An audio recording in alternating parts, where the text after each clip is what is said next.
AV, I have a job for you. A client of mine is making an arms deal. He needs protection. It could get hot, very hot. The gun dealers are Maelstrom. Alas, nothing ever transpires as planned with them. You better gear up for this.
So V, are you willing?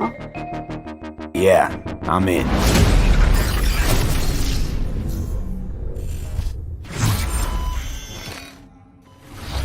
Pavel, thank you so much for joining me. Now, there was an awful lot in that video, right? Because it's more than just guns. Absolutely. We have melee weapons, we have ranged weapons, we have cyberware, we have offensive cyberware, defensive cyberware, armor. We could talk for hours and hours about this stuff. I think just for today's episode, we should keep it simple and let's just talk about guns. Can you tell us the different types of guns that will be in the game? So we have three distinct types of guns in our game. We have power weapons, we have tech weapons, and we have smart weapons. Now, power weapons are the most similar to contemporary weapons. One thing they can do, which normal weapons cannot, is ricochet bullets off of surfaces. So you can hit somebody hiding behind cover or hiding behind a wall. Now, tech weapons, on the other hand, use electromagnetic power to propel a fully metal projectile to extreme velocities. What that allows them to do is to punch through cover or punch through walls to hit somebody who's not even aware that you're there. Smart weapons use guided missile technology to actually track targets in real time. So you can hit somebody who's dodging, running away from you, or you can hit somebody who's hiding behind cover. So Pavel, Cyberpunk doesn't just contain FPS elements, right? It's also a fully fledged RPG. So can you tell us how you guys approached introducing those RPG elements into gunplay? So I can tell you one thing, Holly, it wasn't easy to merge those two elements together. Now, we've spent a considerable amount of time merging the RPG and FPP side of our game. What the player will experience is that V changes from a small-time mercenary to a legend in the world of Night City. V becomes more and more proficient in using weapons as the game progresses. So they will see that reload times become shorter, the accuracy of your weapons grows, you will have faster aiming time, you will move faster with your weapons. Everything becomes more in your control, and that gives you more opportunities to defeat the biggest encounters that we've designed for you. So I have prepared a few extra questions for you, Pavel, if you're feeling up to it. Of course. Okay, well the first is going to be, how do you find more weapons in Night City? Like, where will players be looking for them? So I expect the players to look everywhere for new and exciting weapons. You can, of course, buy weapons at vendor shops, and they will house an entire catalog of weaponry that you can get. However, the best weapons that you can find will be taken from enemies or loot caches that we have everywhere in Night City. The weapons rarities range from common through uncommon up to rare and then legendary. And as they go in rarity, they actually climb in power. However, legendary weapons are very specific in such a way that they possess unique abilities that you will find on no other weapons in the game.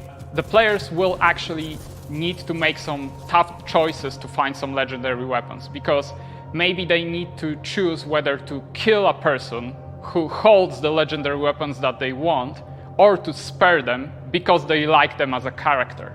So next question, let's talk about weapon modifications. What mods can people give to their weapons in Night City? So we have two types of modifications in the game. One of them would be modifications that we call attachments. So these would be scopes and silencers, and you can see them actually being attached to your weapon as you're playing the game. They give you statistics advantage and they give you more opportunities in gameplay. The other part of mods would be software mods. Now these are basically small chips that you install in your weapon, and they actually change the statistics of the gun. They can give you damage, they can give you accuracy, or they can give you more fire rate. Some of those mods actually change the gunplay on a more fundamental level, so they can give you non-lethal rounds, biochemical rounds to tear through that armor even faster. So I suppose for my final question, why don't you tell us about your favorite weapon then? Which is your favorite weapon so far in Night City? Oh, there are so many weapons that it's hard to choose just one. But I can mention some manufacturers with their weapons that I absolutely adore. The first manufacturer would be Tsunami Defense Systems, who produces the sniper rifle Nekomata. That's a tech sniper rifle. That means that it can pierce through walls. So you can actually hit somebody who's hiding behind cover or who doesn't even know you're there. Of course, I also like a close quarters approach. And what that needs is a shotgun. One of the shotguns that we have in the game is Budget Arms Carnage. Now that thing is cast from pure steel and it weighs a ton. However, you can cut a person clean in half with it. Another shotgun that I absolutely love, it's for a more refined approach, I would say, is a smart shotgun, Kangtao Zhuo. That thing has 8 barrels, and that means it can track 8 targets independently. Now, killing an entire room was never simpler. Pavel, thank you so much for joining me. Thank you.